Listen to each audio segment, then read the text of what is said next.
व्यासाय भवनाशाय श्रीशाय गणराशये हृदयाय शुद्ध विद्याय मध्वाय च नमो नमः। चित्रैः पदैश्च गम्भीरैः वाक्यैर्माणैः अखण्डितैः गुरुभावं व्यञ्जयन्ती भातिश्री जयतीर्थवाक् अर्थिकल्पितकल्पोऽयं प्रत्यक्ति गजकेसरी व्यासतीर्थ गुरुर्भूयात् अस्मदिष्टार्थसिद्धये। तपो विद्या विरक्त्यादि सद्गुणौघाकरानहं वादिराज गुरून् वन्दे हयग्रीव पदाश्रयान्। पूज्याय राघवेन्द्राय सत्यधर्म रताय च भजतां कल्पवृक्षाय नमतां कामधेनवे। सुषमेन्द्र कराब्जोत्थं राघवेन्द्र गुरुप्रियं सुयतीन्द्र गुरुं वन्दे मूलरामार्चने रतम्। जलज्येष्ठ विभाकारं जगदीश पदाश्रयं जगदीतल विख्यातं जगन्नाथ गुरुं भजे। सर्वेपि सुखिनः सन्तु सर्वे सन्तु निरामयाः सर्वे भद्राणि पश्यन्तु सर्वे सुಗುಣಶಾಲಿನಃ। ಇಂದು ಉದ್ಯಾನ ನಗರಿ ಬೆಂಗಳೂರು ಮಹಾನಗರದಲ್ಲಿ ದಾಸ ಚತುಷ್ಟಯರಲ್ಲಿ ಕಡೆಯವರಾದಂತಹ ಜಗನ್ನಾಥದಾಸರ ಚಲನಚಿತ್ರವನ್ನ ಈಗಾಗಲೇ ದೇಶದ ಉದ್ದಗಲಕ್ಕೂ ವಿದೇಶಗಳಲ್ಲಿಯೂ ಕೂಡ ಪ್ರದರ್ಶನವನ್ನು ಮಾಡುವ ಮೂಲಕ ಎಲ್ಲ ಆಸ್ತಿಕರ ಕನ್ನಡಿಗರ ದಾಸ ಸಾಹಿತ್ಯ ಅಭಿಮಾನಿಗಳ ವಿಶೇಷವಾದಂತಹ ಮನಸ್ಸನ್ನ ಆಕರ್ಷಣೆ ಮಾಡಿರ್ತಕ್ಕಂತಹ ಮಾತಾ ಅಂಬುಜಾ ಮೂವೀಸಿನ ಮುಖ್ಯಸ್ಥರಾದ ನಮ್ಮ ಹವಲ್ದಾರ್ ಅವರು ಎಲ್ಲರಿಗೂ ಕೂಡ ಅತ್ಯಂತ ಸುಪರಿಚಿತರು ಚಿರಪರಿಚಿತರು ಆಗಿದ್ದಾರೆ. ಶಾಸ್ತ್ರಗಳಲ್ಲಿ ಒಂದು ಮಾತನ್ನು ಹೇಳ್ತಾರೆ, ಕಾವ್ಯೇಶು ನಾಟಕಂ ರಮ್ಯಂ ಎಂಬುದಾಗಿ. ಕಾವ್ಯಗಳಲ್ಲಿ ದೃಶ್ಯ ಕಾವ್ಯ ಮತ್ತು ಪ್ರದರ್ಶನ ಮಾಡುವಂತಹ ನಾಟಕ, ಈ ಅವುಗಳಲ್ಲಿ ಕಾವ್ಯಗಳಲ್ಲಿ ಈ ಯಾವ ದೃಶ್ಯ ಕಾವ್ಯ ಅಂತ ಅನ್ನುವಂತಹದ್ದೇನಿದೆ ಅತ್ಯಂತ ಶ್ರೇಷ್ಠವಾದದ್ದು ಮತ್ತು ಜನರಿಗೆ ಅತ್ಯಂತ ಮನಸ್ಸಿಗೆ ಅಪಿಯರೆನ್ಸ್ ಅಂತ ಏನು ಹೇಳ್ತಾರೆ, ಮನಸ್ಸಿಗೆ ಹಿಡಿಸುವಂತಹ ಒಂದು ಮಾಧ್ಯಮವಾಗಿದೆ. ಅಂತಹ ಮಾಧ್ಯಮದ ಬೆಳವಣಿಗೆಯಲ್ಲಿ ಇವತ್ತು ಚಲನಚಿತ್ರಗಳು ಕಿರುತೆರೆಗಳು ಇವೆಲ್ಲವೂ ಕೂಡ ಆ ಅಡಿಯಲ್ಲಿ ಬರತಕ್ಕಂಥದ್ದು. ಇಂತಹ ಒಂದು ಮಾಧ್ಯಮವನ್ನ ವಿಶೇಷವಾಗಿ ಮುಂದೆ ಮಾಡಿಕೊಂಡು ಇವತ್ತು ನಾವು ಸಿನಿಮಾ ನೋಡಬಾರದು ಅಂತ ಹೇಳ್ತಾ ಇದ್ದೇವೆ. ಸಿನಿಮಾ ನೋಡುವಂತಹದ್ದು ಯಾವ್ಯಾವುದೋ ವ್ಯಕ್ತಿಗಳನ್ನು ವೈಭವೀಕರಿಸುವಂತಹದ್ದು, ಕ್ರೋಧವನ್ನು ಹುಟ್ಟಿಸುವಂತಹದ್ದು, ದ್ವೇಷಾಸೂಯಗಳನ್ನು ಹುಟ್ಟಿಸುವಂತಹದ್ದು, ಅಥವಾ ಮಕ್ಕಳ ಮನಸ್ಸನ್ನ ಪ್ರಫುಲ್ಲತೆಗೊಳಿಸದೇ ಇರತಕ್ಕಂತಹ ನಾನಾ ಬಗೆಯಾದಂತಹ ಚಿತ್ರಗಳು, ಅದರಲ್ಲಿಯೂ ಕೂಡ ಅಶ್ಲೀಲ ಪದ ಬಳಕೆಯಾದಂತಹದ್ದು ಮತ್ತು ಅಶ್ಲೀಲ ಸಂದರ್ಭಗಳನ್ನ ಇವನ್ನೆಲ್ಲ ನಾವು ನೋಡಿ ಸಿನಿಮಾ ನೋಡಬಾರದು ಎಂಬುದಾಗಿ ಒಂದು ಸಾರ್ವಕಾಲಿಕವಾದಂತಹ ನಿಷೇಧವನ್ನ ನಮಗೆ ನಾವು ಹಾಕಿಕೊಂಡು ಮತ್ತು ನಮ್ಮ ಮುಂದಿನ ತಲೆಮಾರಿಗೆ ನಾವು ಹಾಕ್ತಾ ಇದ್ದೇವೆ.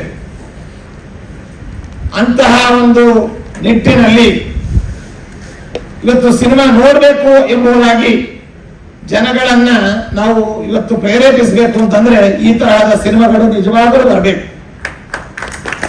ಭಕ್ತಿ ಭಾವದ ಒಂದು ಪ್ರಧಾನ, ದೇಶಭಕ್ತಿಯ ಪ್ರಾಧಾನ್ಯತೆ ಜೊತೆಯಲ್ಲಿ ಐತಿಹಾಸಿಕ ವಿಚಾರಗಳ ಒಂದು ಅರಿವನ್ನು ಮೂಡಿಸತಕ್ಕಂತಹ ಸಿನಿಮಾಗಳು, ಮಕ್ಕಳ ಮನಸ್ಸಿನಲ್ಲಿ ಪ್ರಫುಲ್ಲತೆಯನ್ನ ಮೂಡಿಸುವಂತಹ ಮನಸ್ಸುಗಳು, ಕ್ರಿಯೇಟಿವಿಟಿಯನ್ನ ಮಾಡತಕ್ಕಂತಹ ಚಲನಚಿತ್ರಗಳು ಅವಶ್ಯವಾಗಿ ನೋಡಬೇಕು, ಅದರ ಅವಶ್ಯಕತೆಯೂ ಇದೆ.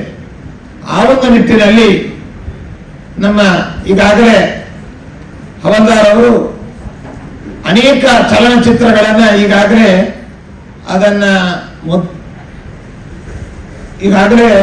ಸೆರೆ ಹಿಡಿದು ದೇಶದ ಉದ್ದಗಲಕ್ಕೂ ಕೂಡ ಎಲ್ಲರ ಮನಸ್ಸಿಗೆ ನಾಟುವಂತೆ ಅದನ್ನು ಮಾಡಿದ್ದಾರೆ.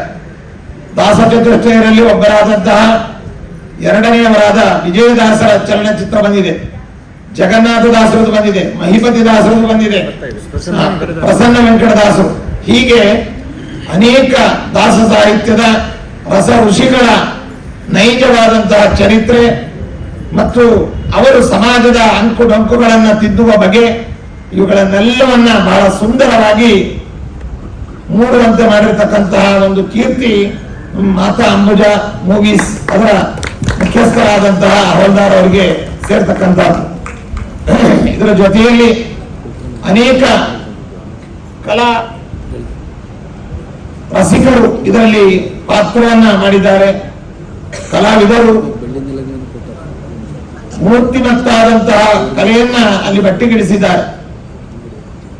ವೇದ ಇತಿಹಾಸ ಪುರಾಣಗಳ ಸಂಸ್ಕೃತ ಕಠಿಣ ವಾಂಗ್ಮಯದ ಸಾರ ಸರ್ವಸ್ವವನ್ನ ಜನಸಾಮಾನ್ಯರಿಗೂ ಮನದಟ್ಟಾಗುವಂತೆ ಹಾಡಿ ಹೇಳಿರ್ತಕ್ಕಂತಹ ಮಹಿತಾತ್ಮರು ಹರಿದಾಸರು.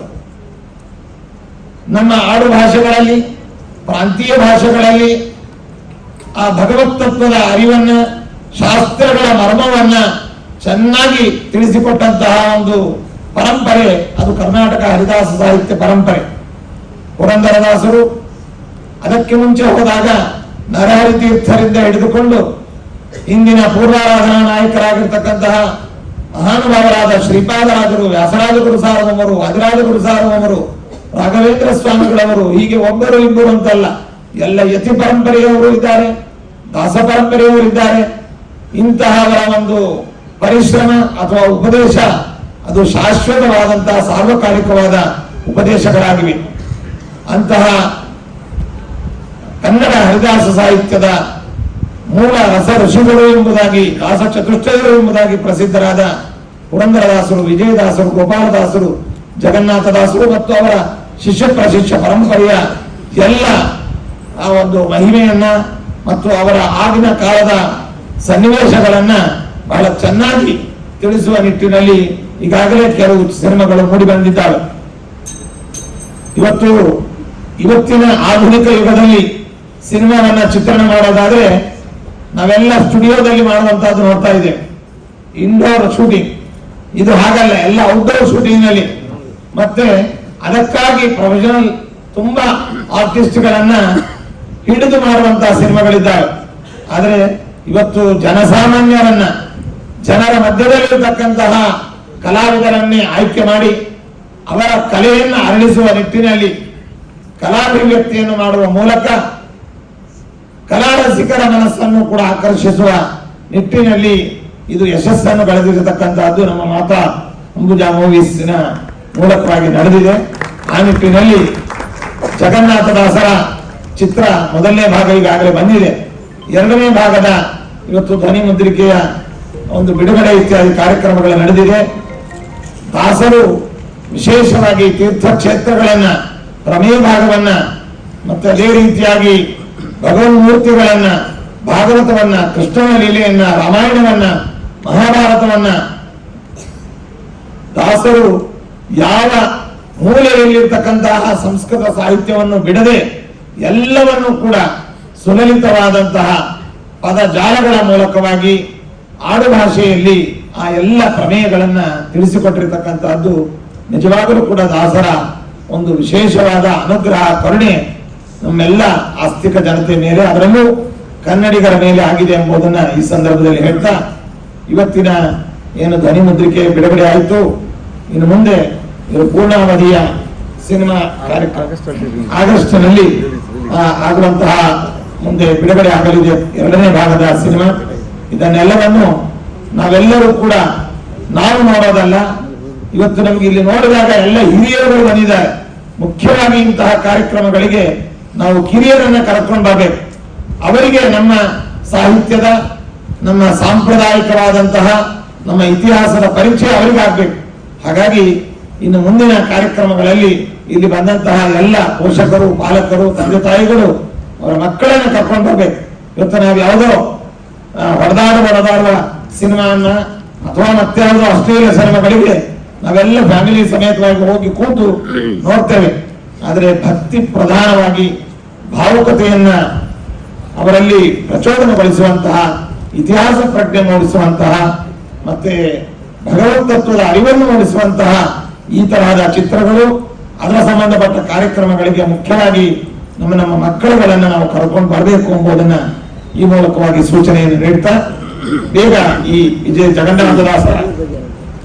ಜಗನ್ನಾಥದಾಸರ ಈ 2ನೇ ಭಾಗದ ಚಿತ್ರ ಯಶಸ್ಸನ್ನು ಕಾಣಲಿ. ಕಂಡೇ ಕಾಣ್ತದೆ. ಈಗಾಗಲೇ ನಮ್ಮ ಅಗ್ನಿಹೋತ್ರಿ ಅವರು ಹೇಳಿದ್ರು, ಬಿಗಿನಿಂಗ್ ಈಸ್ ಹಾಫ್ ಸಕ್ಸಸ್ ಅಂತ. Well beginning is half success. ಆದ್ದರಿಂದ ಶುಭ ಮುಹೂರ್ತದಲ್ಲಿ, ಶುಭ ಸ್ಥಳದಲ್ಲಿ ಹರಿವಾಯ ಗುರುಗಳ ಅನುಗ್ರಹವನ್ನ ಆಕಾಂಕ್ಷೆ ಮಾಡುತ್ತಾ ಪಡೆದು ಯಾವುದೇ ಲಾಭವನ್ನ, ಇವತ್ತು ಬೇರೆ ಬೇರೆ ಲೌಕಿಕ ಸಿನಿಮಾಗಳಿಗೆ 100 ಕೋಟಿ ಆದಾಯ ಬಂತು, 1000 ಕೋಟಿ ಆದಾಯ ಬಂತು ಅಂತ ಆದಾಯ ಪ್ರಧಾನವಾಗಿ ಅಲ್ಲದೆ ಇದನ್ನ ನಮ್ಮ ಧರ್ಮವನ್ನ ಉಳಿಸಬೇಕು ಅನ್ನುವಂತಹ ನಿಟ್ಟಿನಲ್ಲಿ ಈ ಪ್ರಯತ್ನದಲ್ಲಿ ಏನೆಲ್ಲ ಮೂಡಿ ಬರ್ತಾ ಇದೆ ನಿಜವಾಗ್ಲೂ ಕೂಡ ಅಭಿನಂದನೀಯವಾದದ್ದು.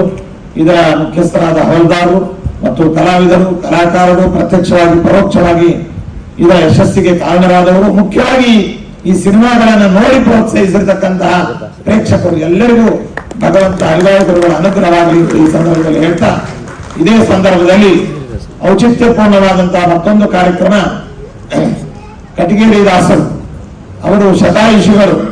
ನಿಜವಾಗಲೂ ಕೂಡ ಇವತ್ತು ದಾಸ ಸಾಹಿತ್ಯದ ಕೃತಿಗಳನ್ನ ಸಾಂಪ್ರದಾಯಿಕವಾಗಿ ಹೇಗೆ ಹಾಡಬೇಕು ಎಂಬುದಾಗಿ ತಿಳಿಸಿಕೊಟ್ಟು ಸಾವಿರಾರು ಕೀರ್ತನೆಗಳನ್ನ ಕಾಲ್ನಡಿಗೆಯಲ್ಲಿ, ಸೈಕಲ್ ಮೂಲಕವಾಗಿ, ಆಕಾರದಿಂದಲೂ ಕೂಡ ಹಳ್ಳಿಗಳಿಗೆ ಹೋಗಿ ಜನಸಾಮಾನ್ಯರಿಗೆ ಈ ಭಜನಾ ಕ್ರಮವನ್ನ, ಈ ದಾಸರ ಕೃತಿಗಳನ್ನು ಹಾಡುವ ಕ್ರಮವನ್ನ ಅವರು ಹಾಡುವ ಹಾಗೆ ಆ ಹಾಡಿನ ಭಾವ ನಮಗೆ ಅಭಿವ್ಯಕ್ತವಾಗುವ ರೀತಿಯಲ್ಲಿ ಹಾಡ್ತಾರೆ. ಈ ವಯಸ್ಸಿನಲ್ಲಿಯೂ ಕೂಡ ನಿಜವಾಗಲೂ ಶತಾಯುಷಿಗಳಾಗಿ ನಾವೆಲ್ಲ ಇರ್ತೀವೋ ಇಲ್ಲೋ ಅಂತ ಅವರನ್ನು ನೋಡಿದರೆ ನಿಜವಾಗಲೂ ಸಂತೋಷ. ಅವರು ಇವತ್ತು ಸನ್ಮಾನಿತರಾಗ್ತಾ ಇರತಕ್ಕಂತಹದ್ದು ನಿಜವಾಗಲೂ ನಮ್ಮ ರಾಜ್ಯಕ್ಕೆ, ನಮ್ಮ ದೇಶಕ್ಕೆ, ಅದರಲ್ಲಿಯೂ ಕೂಡ ನಮ್ಮ ಕನ್ನಡಿಗರಿಗೆ ಮತ್ತು ದಾಸ ಸಾಹಿತ್ಯದ ಅಭಿಮಾನಿಗಳಿಗೆ ಇದೊಂದು ಹೆಮ್ಮೆಯ ಸಂಗತಿ ಅಂತ ಹೇಳ್ತಾ, ನಿಜವಾಗಲೂ ಇಂತಹ ಸಾಧಕರಿಗೆ ರಾಜ್ಯ ಮತ್ತು ಕೇಂದ್ರ ಪ್ರಶಸ್ತಿಗಳು ನಿಜವಾಗಲೂ ಬಂದ್ರೆ ಪ್ರಶಸ್ತಿಗೆ ಭೂಷಣ ಅನ್ನುವಂಥದ್ದು ಅಂತ ಅವರನ್ನ ಸರ್ಕಾರಗಳು ಗುರುತಿಸಬೇಕು ಮತ್ತು ಅವರಿಗೆ ಪ್ರೋತ್ಸಾಹವನ್ನ ನೀಡಬೇಕು ಅಂತ ಈ ಮೂಲಕ ರಾಜ್ಯ ಕೇಂದ್ರ ಸರ್ಕಾರಗಳಿಗೆ ನಾವು ಸೂಚನೆಯನ್ನು ನೀಡ್ತಾ, ಅವರೊಂದು ಹಾಡನ್ನು ಹೇಳಿದ್ರು, ಆನಂದ ಆನಂದ ಅಂತ, ಮತ್ತೆ ಪರಮಾನಂದ ಅಂತ. ಅದರ ಜೊತೆಗೆ ಮತ್ತೊಂದು ಪರಮಾನಂದ, ದಾಸರನ್ನ ಇವತ್ತು ಸನ್ಮಾನಿಸುವುದು ಕೂಡ ಅದೊಂದು ಪರಮಾನಂದದ ಸಂದರ್ಭವಾಗಿ ನಾವು ಭಾವಿಸ್ತಾ, ಭಾವಿಸರು ನಾವೆಲ್ಲ ಆಶೀರ್ವದಿಸೋದು ಶತಾಯುಷಿಗಳಾಗಿ ಅಂತ. ಈಗ ಅವರು ಆಗಿದ್ದಾರೆ.